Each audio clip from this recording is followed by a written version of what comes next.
Well, Democrats took back the House in November's midterm elections. There are a lot of reasons voters may have given them back a share of power. Maybe they trusted them more on health care or social programs or the economy. The polls aren't exactly clear.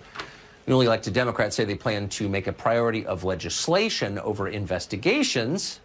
But is that true? The Daily Beast's Betsy Woodruff says that much of the party is most interested in the chance to take part in a Trump impeachment. Watch this. Democrats are lining up to get on House Judiciary because they're expecting it to be the place where the action is, in part, of course, because Nadler would be in a position to preside over any potential impeachment proceedings. Chris Hahn is a progressive radio host and former aide to Senator Chuck Schumer. He joins us tonight.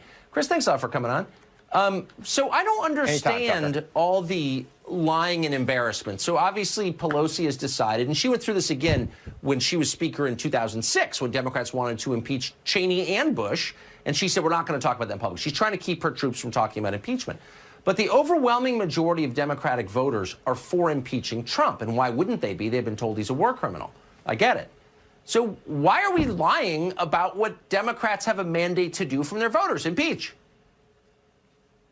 Well, look, I think there's people in the party that would like to see some sort of investigation of the president, but I think the majority was won in suburban swing districts, which want people to work on things like health care, changing the tax reform so it benefits the middle class, and other issues that they campaigned on. Most of the campaign was not about impeachment. I have always said to you, I don't believe we're at a point where impeachment will be a real thing, and I think impeachment has to be a bipartisan thing. Of course, it has to be for removal in the Senate. I think Nancy Pelosi knows that. She will be the Speaker of the House. I do not think, barring some major revelation in the Mueller report, I don't think you will see impeachment on the agenda for the next Congress. Well, I think that's probably right because Democrats are terrified of her, and anyone who steps out of line is crushed. Poor Marcia Fudge got totally destroyed by Nancy Pelosi when she briefly suggested running against her. People are afraid of Pelosi. I get it.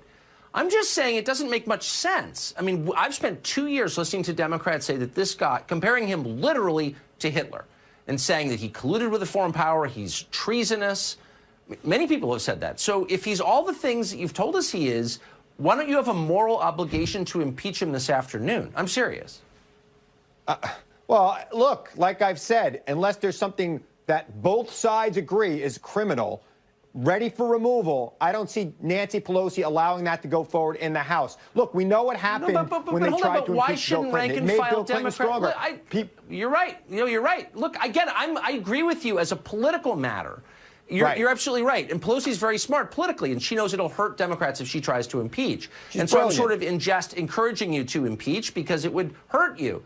But I'm also sort of serious about this. Let's take your rhetoric seriously. How can you live in a country with a president who is like Hitler, who colludes with Vladimir Putin to destroy our democracy?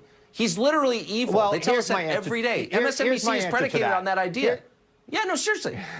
My answer to that is we're not going to be able to remove him through impeachment. The only way to remove Donald Trump is to beat him at the election box. So what I have said and what others have said is Democrats should investigate where there's clear evidence of problems within his administration so that it makes it harder for him to get reelected in 2020. If you try to impeach him without the Republicans coming on board to actually remove him, it is a waste of time, it's a waste of political capital, and it will lead to the Democrats losing their majority and Donald Trump being reelected president in 2020. But if you run government good, if you put good bills in front of his desk that he will not sign, then he will have a hard time getting reelected.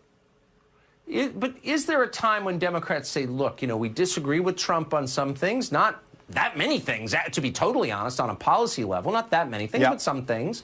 We don't like his style. We don't think he should tweet.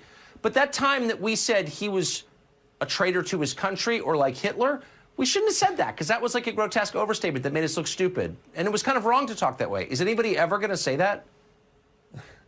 Well, I hope people, I don't know if they're going to actually say that. It seems like the apology and taking things back is gone from American politics. But what I do hope is we'll see people come together on things they can find common ground on and pass bills on things that will work. I'm encouraged by this criminal justice reform that's out there right now. I love it. But, yeah.